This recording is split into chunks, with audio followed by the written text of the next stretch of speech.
യൂറോപ്പിൽ സമയമാറ്റം വരുന്നത് നിങ്ങൾ കണ്ടിട്ടുണ്ടോ? വർഷത്തിൽ 2 തവണയാണ് അവിടെ സമയത്തിൽ മാറ്റം വരുത്തുന്നത്. മാർച്ച് മാസത്തിലെ അവസാന ഞായറാഴ്ചയും ഒക്ടോബറിലെ അവസാന ഞായറാഴ്ചയുമാണ് സമയത്തിൽ മാറ്റം വരുത്തുക.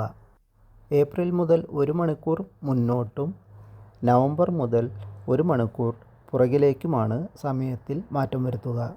ഈ ചിത്രത്തിൽ നോക്കുക. യൂറോപ്പും നമ്മുടെ നാടും തമ്മിൽ 4.5 മണിക്കൂറിൻ്റെ വ്യത്യാസം ഇപ്പോൾ നിലവിലുണ്ട്. അർദ്ധരാത്രിക്ക് ശേഷം 2 മണിക്കാണ് സമയത്തിൽ മാറ്റം വരുക. അതായത് രാത്രി 1 മണി 59 മിനിറ്റ് കഴിഞ്ഞാൽ 2 മണിക്ക് പകരം 3 മണി ആയിട്ടാണ് കാണിക്കുക. അതോടെ യൂറോപ്പും നമ്മുടെ നാടും തമ്മിൽ 4.5 മണിക്കൂറിൻ്റെ വ്യത്യാസമുണ്ടായിരുന്നത് 3.5 മണിക്കൂറായിട്ട് കുറയും. ഡേ ലൈറ്റ് സേവിംഗ് എന്നാണ് ഇതിനെ പറയുന്നത്. ഇത് നേരിട്ട് കാണാൻ നമ്മൾ നമ്മുടെ മൊബൈലിൽ വേൾഡ് ക്ലോക്ക് എടുത്തിട്ട് അതിൽ യൂറോപ്പിലെ ഏതെങ്കിലും ഒരു രാജ്യത്തെ ടൈം സെറ്റ് ചെയ്യുക.